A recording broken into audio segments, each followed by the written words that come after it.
Hello, everybody. I wanted to pop in and walk you through term 2, some of the options of the courses that are on offer this term so that you can see what would be the best fit for your team. There's been a few queries and I just wanted to quickly talk to them. So as you can see on the screen, these are the courses that are on offer term 2.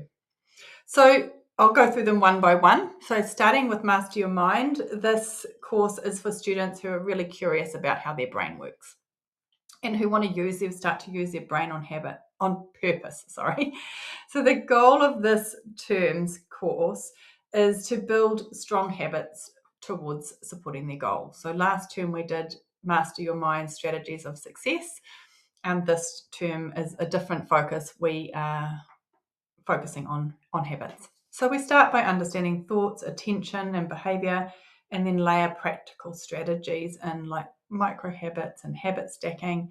We look at some of our own habits, like what is driving our results, helpful and unhelpful habits. And part of it is to really normalize that. Like, that doesn't mean you're broken or that there's anything wrong, but all change begins with awareness. So when we become aware of what's going on and we get more strategies around how to interrupt or how to change, then we can do that. So students learn small, consistent actions that build momentum over time and how to create systems that they can follow through no matter what. And they design those for themselves. And it really is experimenting. So they will try something and then reflect and see how it's worked. And if it doesn't work, then we're like, that's information. Let's change it again. So it's really having that guide on the side for the whole term, for 6 weeks throughout this course. You're welcome to jump in with your child and do it alongside them so that you are all on the same page, and maybe it's something that's helpful for you as a homeschooling family rather than just a course that they do. Although you could pop them online and they can do it on their own too. So this course is part of an ongoing series. So you'll see this each term. There will be a slightly different focus. It's called Master Your Mind, and the focus is slightly different.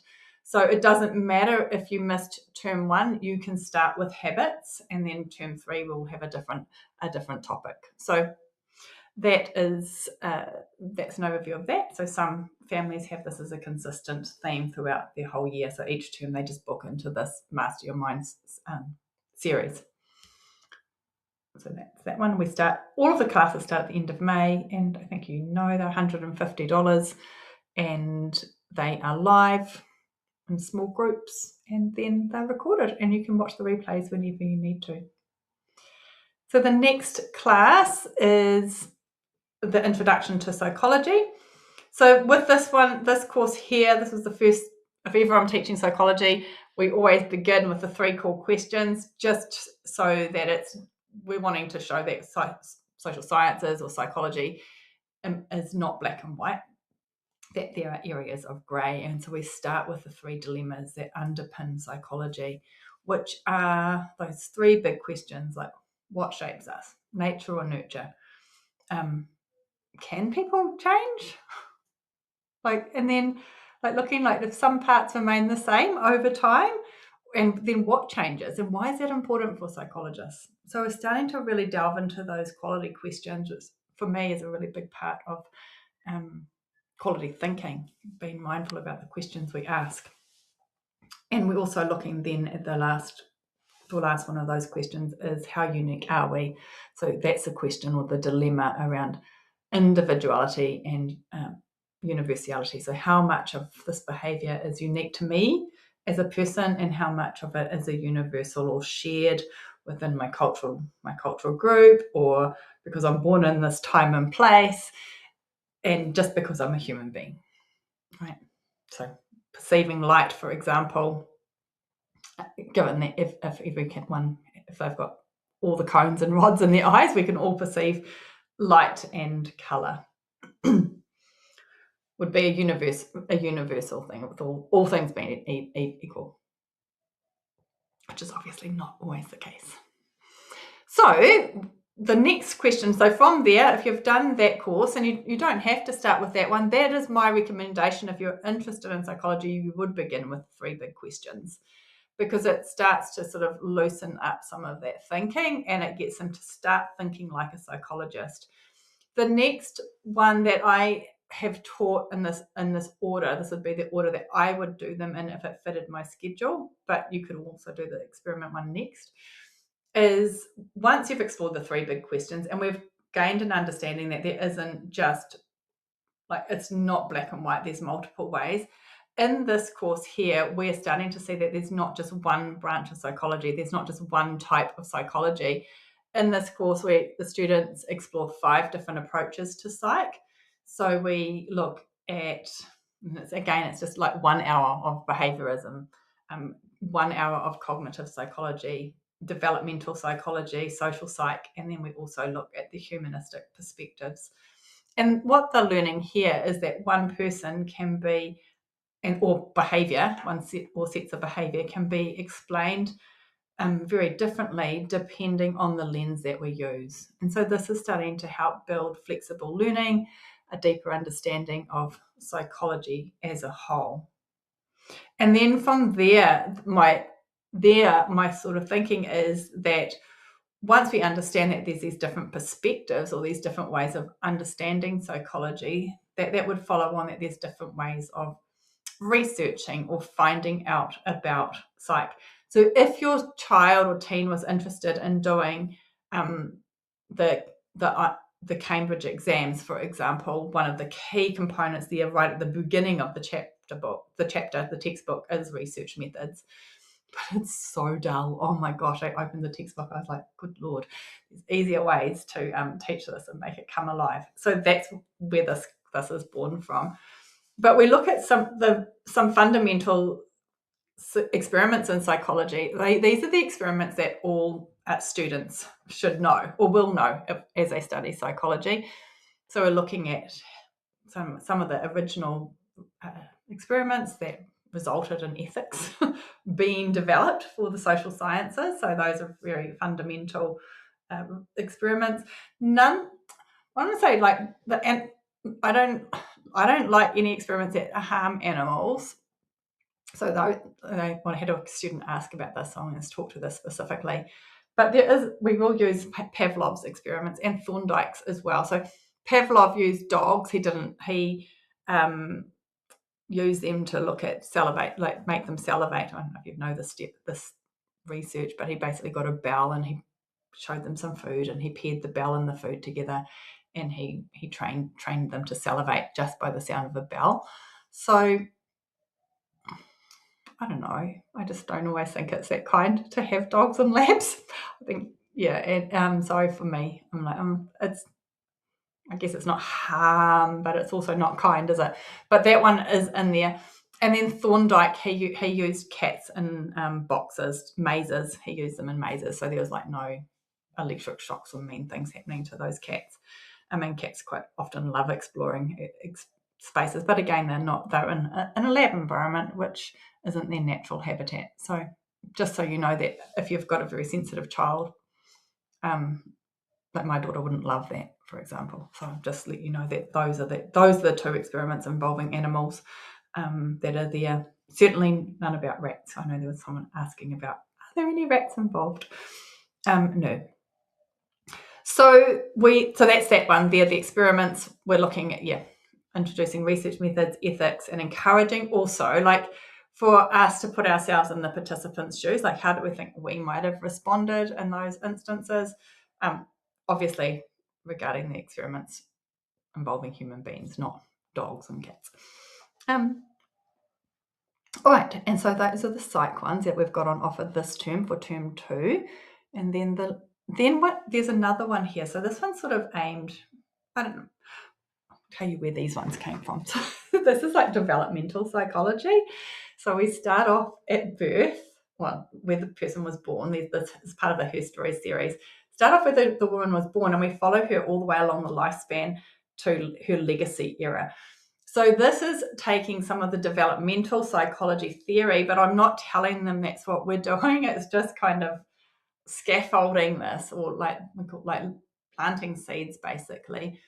And I introduce psychological or sociological concepts along the way. So For example, in this series so far, there have been Elizabeth Taylor, Vivienne Westwood, and Jane Goodall. Jane Goodall's next term. And they start off, we talk about socialization in each one of these. So we can see what socialization is, what agents of socialization are. So the first time they come onto one of these Her Stories courses, it's like, it might be a big word or it might be a new concept. But the second time they come onto the course and they hear that term again and they're applying a different lens to it, they understand it a little deeper. And so we're starting to introduce the concepts and apply the concepts all along the lifespan. There's different, some of the concepts are the same and some of them are new. So in Vivienne Westwood, we explore things like identity, social norms. We talk about social clocks. For those of the students who have done the Elizabeth Taylor last term, and this one here, Elizabeth Taylor was obviously born at the same time, same era as Vivienne Westwood, but into a different social class. So we're not comparing them, these two women, but this will kind of happen naturally for those who've done that. And I might ask one or two questions. And Vivienne Westwood was born into the working class, so Elizabeth Taylor was very rich and had different opportunities in response to the war than what Vivienne Westwood did. And we see Vivienne Westwood's socialization into the war impacting her entire brand as she becomes a world famous fashion designer instead of a good wife and a teacher who she tried to be at the start. And we talk a little bit about subcultures. So Vivienne Westwood did some pretty outrageous things. I keep it very, very tame in here, because obviously my daughter's in the class as well. She was 11 when she studied this. She'll be 12 this year. So we kind of skip over some of the really deviant parts and keep it quite tame. It's very tame. And then she goes on to become an activist in terms of global warming, eco-warrior. So that's her. So we follow that trend all the way through. And again, like the Master Your Mind one, you could jump into this series wherever you're at. So if you didn't do the Elizabeth Taylor one, then you'll start here. She's really cool. It's a fascinating story. And so, the story, I'll go back to that one actually. The story kind of carries it along. So even if they don't understand all the academic terms, each week they're getting more of the story of this woman. So it's a historical piece as well. So learning about what England was like and rations were like in World War II. This Ophelia course is $67. So I don't know, 6-7. It's a little Easter egg, 13. 6 plus 7 is 13, which is Taylor's favourite number. And this is for Swifties. So if your child is not a Swiftie, scroll on by, hand on heart, this is not for you. But if your child is a Swiftie, then this is so much fun. So much fun. It is, we look at Ophelia, and we start off with Taylor Swift, and we're looking at how come this character has stayed alive for over 400 years, this fictional character. We start off by look at mind mapping, what do we already know about her, and we do a little mind map, and there's very little usually that comes out of that mind map. Lots of questions. We try to get all the questions out, so we are eliciting curiosity. And then we look at Taylor Swift's lyrics and we go through, and there'll be lots of words in there that they don't know. I picked 10, and in the last class there were actually 11 words that the girls didn't know in that session.